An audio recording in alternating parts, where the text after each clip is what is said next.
ہمارے ذہنوں میں جو معیارات بیٹھے ہوئے ہیں وہ کیا ہے؟ کامیابی پیسے سے، کامیابی جائیداد سے، کامیابی کاروبار سے، کامیابی شہرت سے، کامیابی اقتدار سے. یہ معیارات ہیں. جو جتنا دولت مند اتنا کامیاب، جو جتنا مشہور اتنا کامیاب، جو جتنا پاپولر اتنا کامیاب، جو حکومت پر پہنچ گیا کامیاب، جس نے بڑا کاروبار جما لیا کامیاب، جس نے بہت جائیداد بنا لی کامیاب. یہی ہے اصل میں ساری جس کی گانٹھ. جو تصور کامیابی کا ہوگا اسی کے مطابق آپ کی بھاگ دوڑ ہوگی، اسی کے لیے جد و جہد ہوگی، اسی کے لیے توانائیاں صرف ہوں گی، اسی کے لیے دن رات کی مشقت ہوگی. یہ ہے اصل شے جس کی یہاں نفی ہو رہی ہے.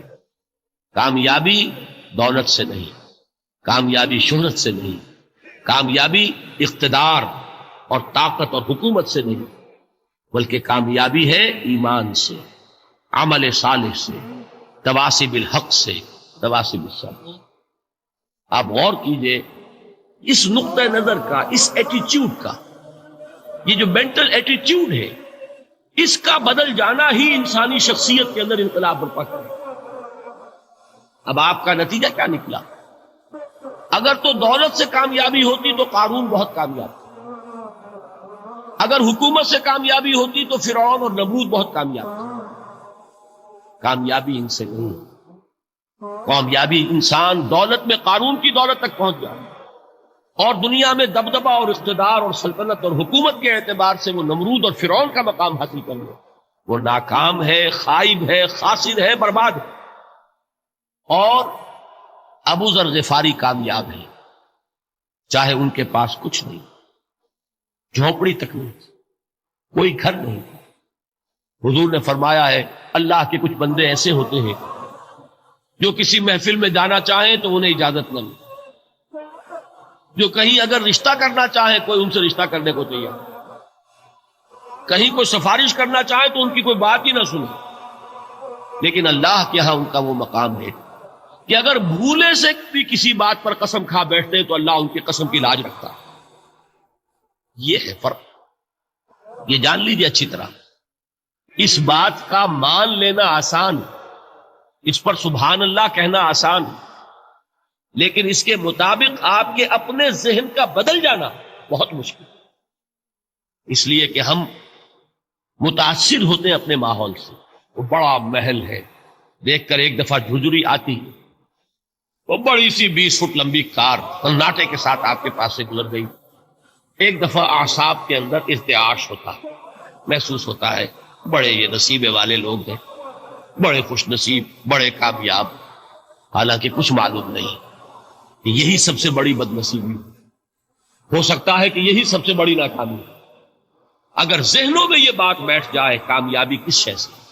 یہی وجہ دیکھیے قرآن مجید میں بارہا آپ دیکھیں اولئک هم المفلحون، یہ ہے لوگ کامیاب ہو گئے.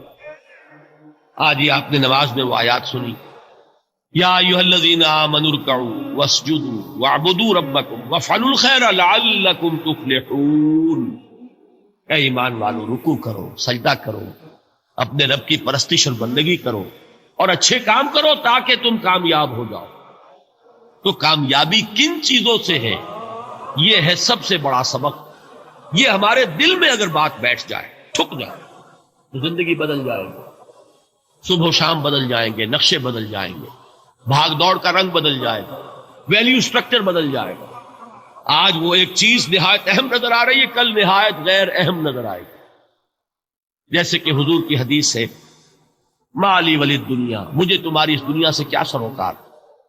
انما مثلی کراکب استظل تحت شجرۃ ثم راح فترکها. میری مثال تو اس سوار کی سی ہے جو تھوڑی دیر کے لیے ایک درخت کے سائے میں ٹھہرتا ہے سستانے کے لیے، پھر وہ اپنا راستہ لیتا ہے. اسے اس درخت سے مستقل تعلق اس کا نہیں، وہ اس کا گھر نہیں، وہ اس کی منزل نہیں. اسی طرح یہ دنیا میرا گھر نہیں. اب دیکھیے ہم کہتے ہیں انا للہ و انا الیہ راجعون، ہم تو مسافر ہیں، ہم اللہ کے پاس سے آئے، اللہ کی طرف ہمیں لوٹ جانا. کن فی الدنیا کانک غریب و عابر سبیل. حضور فرماتے ہیں دنیا میں ایسے رہو جیسے کہ تم اجنبی ہو یا راہ چلتے مسافر. لیکن یہ طرز عمل کب ہوگا؟ جبکہ یہ آیت ہمارے ذہنوں کے اندر بیٹھ گئی ہو، وَالْعَصْرِ إِنَّ الْإِنسَانَ لَفِي خُسْرٍ إِلَّا الَّذِينَ آمَنُوا وَعَمِلُوا الصَّالِحَاتِ وَتَوَاصَوْا بِالْحَقِّ وَتَوَاصَوْا بِالصَّبْرِ۔ یہ ہے اصل بات جو میں نے عرض کیا تھا کہ میں بتاؤں گا صحابہ کیوں ایک دوسرے کو یاد دلاتے۔ اس لیے کہ دیکھیے جیسے برف باری اگر ہو رہی ہو، آپ باہر نکلیں گے تو برف آپ کے کپڑوں پر جم جاتی ہے نا، تو آپ جھٹکتے ہیں کپڑوں کو تاکہ برف ہٹ جائے۔ ہمارے ایمان پر اس دنیا میں رہتے ہوئے جب ہم متاثر ہوتے ہیں ماحول سے تو گردہ آ جاتا ہے، برف پڑ جاتی ہے، اس کو جھٹکتے رہنے کی ضرورت ہے۔ اور وہ جھٹکنے کی بہترین اور مؤثر ترین شکل یہی ہے کہ یاد رکھو کامیابی ان چیزوں سے نہیں ہے۔ چمک دمک جو ہے دنیا کی، یہ ساری چمک دمک جو تمہیں رجھا رہی ہے، جو تمہیں اپنے اندر گم کیے ہوئے، یہ لفظ گم پر اقبال کا وہ شعر یاد آ گیا کہ کافر کی یہ پہچان کے آفاق میں گم، اور مومن کی یہ پہچان کے گم اس میں ہے آفاق۔ تم گم نہ ہو کر رہ جاؤ، اس میں مبہوت نہ ہو کر رہ جاؤ، مرعوب نہ ہو کر رہ جاؤ، دنیا ہی کی محبت تمہارے اوپر ڈیرے نہ ڈال دے، تمہارے دلوں کے اوپر مسلط نہ ہو جائے۔ لہذا تازہ کرتے رہا کرو، والعصر ان الانسان لفی خسر الا الذین آمنوا وعملوا الصالحات وتواصوا بالحق وتواصوا بالصبر۔ پھر یاد کر لو، پھر تازہ کر لو اپنے اس یقین کو کہ کامیابی دولت سے نہیں، کامیابی ثروت سے نہیں، کامیابی اقتدار سے نہیں، کامیابی شہرت سے نہیں، کامیابی جائیداد سے نہیں، کامیابی ہے ایمان سے، کامیابی ہے عمل صالح سے، کامیابی ہے تواصی بالحق سے، کامیابی ہے تواصی بالصبر سے۔ یہ چار چیزیں ہیں کہ جو کامیابی کے لوازم